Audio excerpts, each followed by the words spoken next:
We all know how important most standardized tests are, but at this point, I'm going to give you the basic so you can build and improve your essay taking skills. Okay, most essays are 25 to 30 minutes, and they consist of at least 5 paragraphs with 4 sentences with a maximum of 5 sentences to be a great essay. There are 3 types of essay tests. I'm going to break them down so when you see them, a bell should go off in your head. The first type of essay question is the kind that asks you to respond to a statement. Genius is 1% inspiration and 99% perspiration. When trying to answer these type questions, you will use history, literature, and political culture. Also use current events or personal experiences to support your position. The second type of question will ask you to choose between contrasting statements. Example, education is a kind of continuing dialogue, and a dialogue assumes different points of views. What does education often do? It means a straight-cut ditch of a free Mandarin book, Henry David Thoreau. I know you're like, what is this question? No, just reread it and choose what you think is your belief. The final type of question is the type of question that asks you to finish a statement. Example, a great work of fiction can allow us to see the truth that may be hidden from us in real life.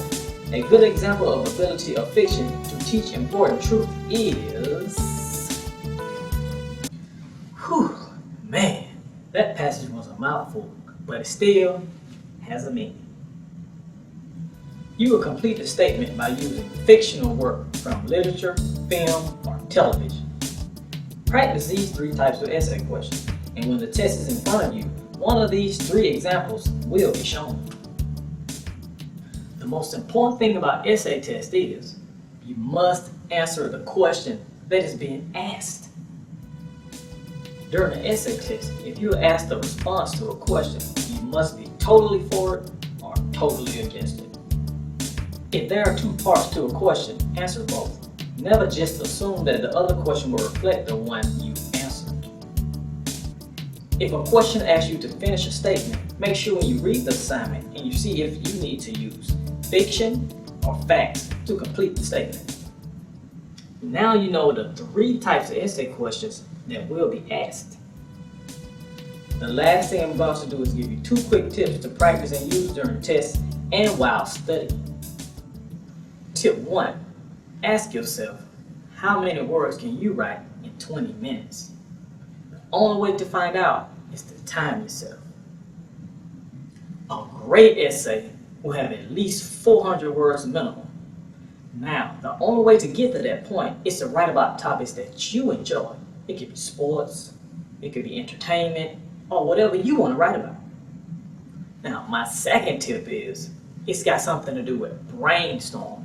You want to try to write out a small outline that should take you about maybe 5 minutes to write. Your outline does not have to be detailed, just enough so you can get started. When writing an essay, try to always find your thesis statement. It will help you break down the essay.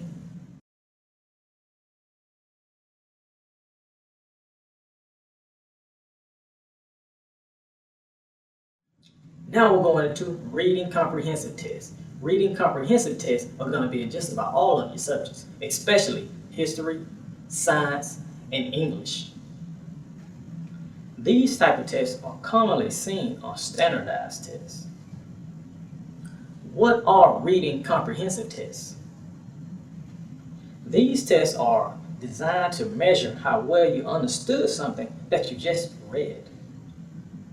These tests normally start off with 2 to 3 paragraphs, and then they follow with several questions. Sometimes you may know the content of these passages. You've seen them before somewhere. Let's say you just read chapter 1 on Charles Dickens. Your teacher might test you on the first 2 passages in that book. This is an example of a reading comprehensive test. These type of tests are on high school graduation tests, the SAT, the ACT, and college entrance tests. Sometimes they try to get a little tricky and write about things you have no idea about. These passages will be about the most boring subjects that you can imagine. A lot of times, it's about something you've never heard of. The people that make these tests try to make them very boring. The reason they do this is to see how well you understood something after finished reading it. Doing well on reading comprehensive tests depends on three things. The first thing is, how fast can you read without your finger? All good readers read with their eyes. By reading with your eyes, you can go from line to line quickly. Reading with your finger will slow you down because you have to move your finger from line to line. Next, you must have the ability to understand something after reading it. Last is your ability to understand, recognize, and answer different types of questions. This is the most important one. To build up your reading skills, I think, you should start off with things that you really like reading. Whether it's a basketball magazine, a football magazine, a baseball magazine, or even a novel. It's up to you. Hold up. It's not that easy. You must read things out of the ordinary. Novels, poetry, science fiction, newspapers, magazines, thrillers, world books, dictionaries. Okay. Not world books or dictionaries. But you get the point, don't you?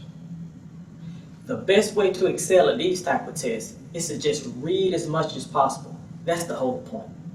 Reading alone will not cut it. You must familiarize yourself with the type of questions that you will come across during the test. Try to narrow your reading comprehensive questions down to 50-50 to give yourself a better chance at getting the question correct. There will be three types of questions that you will run into on reading comprehensive tests. There will be factual, there will be tone, and there will be conclusion questions that you will run into. Factual questions are the easiest, but they take the longest. These questions can be answered directly from the passage, but watch out for those curveballs. So if I asked you what game is played with a rim, a net, and a backboard, you would say basketball. Now, if I asked you what type of question will be on reading comprehensive tests, you would say odd subjects is what you would say. A question asked by a lot of students is, what is the main idea of a passage? You first must decide whether the author is negative or positive to decide what the main idea of the passage is. Now, conclusion questions will test your ability to draw conclusions from information. Conclusion questions, they normally ask you to make a judgment about the author's opinion, or guess what further conclusion the author might draw. Tone questions. Tone question is the last type of question that you might run into on a comprehensive test. Tone questions will be asked last during the test. You will be asked to describe the passage tone. The role of negativity applies here. The tone is much more likely to be positive or neutral than negative. For most science passages, the tone is normally neutral. Reading comprehensive tests are all about reading. You must read as much as possible, whether it's something you enjoy or something you don't enjoy.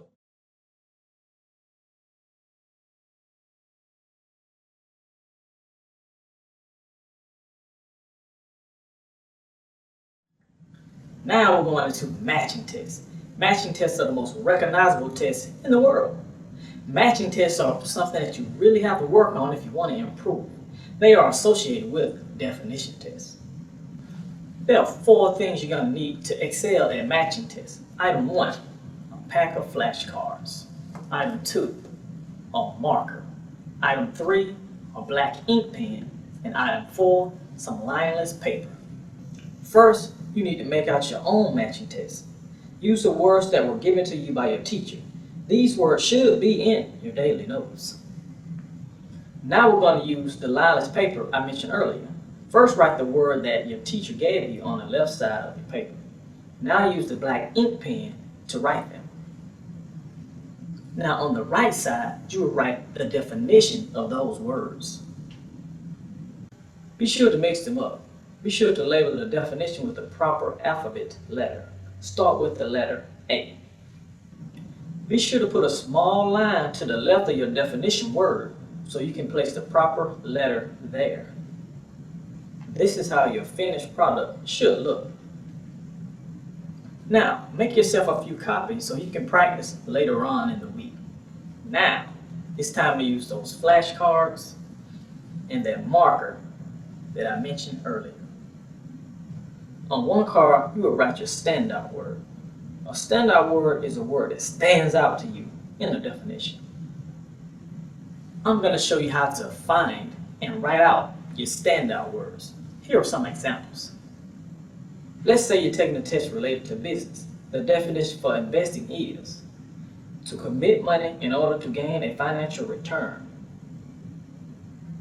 With this definition, we're going to use the word return as your standout word.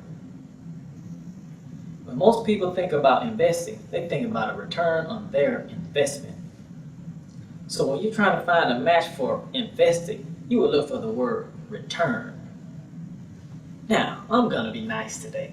I'm going to give you 4 examples of how to find your standout word. Let's stay with the business topic. We'll use the word trade. The definition for trade is the exchange of one thing for another. What do you think the standout word would be? If you said the word exchange, you are correct. An example of exchange would be to trade in your old car for a new one. So on your matching test, you will look for the word exchange. Now, we're going to go into the next example, which is recession. Let's see if you're starting to understand. What would the standout word be? If you picked decline, you're correct. But if you didn't, shame on you. When you think about the word recession, it should be a feeling of losing something.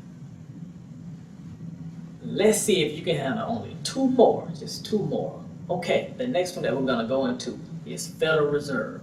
Federal Reserve is the most important bank in the United States of America. In this definition, the standout word should be bank. This is the most important bank in the United States of America. Hold on, hold on, hold on. Only 1 more to go. We will use entrepreneur. An entrepreneur is a person who organizes, operates, and assumes the risk for a business. Alright, this one is a little tricky. Just remember, an entrepreneur is a person. If you followed all of my directions, this is how your cards should be labeled. One set of cards should be your regular word cards. The other set of cards should be your standout word cards. I suggest you study 20 to 30 minutes at a time, learn about 5 words at a time, and learn the current word first. Once your teacher passes out the test and you get to the matching section, you should feel confident about doing well on that section of the test. The information provided on this video will help your study skills and test taking ability, but only if you practice. Lastly, you must be patient, persistent, and practice every day so you can get better and become a better student.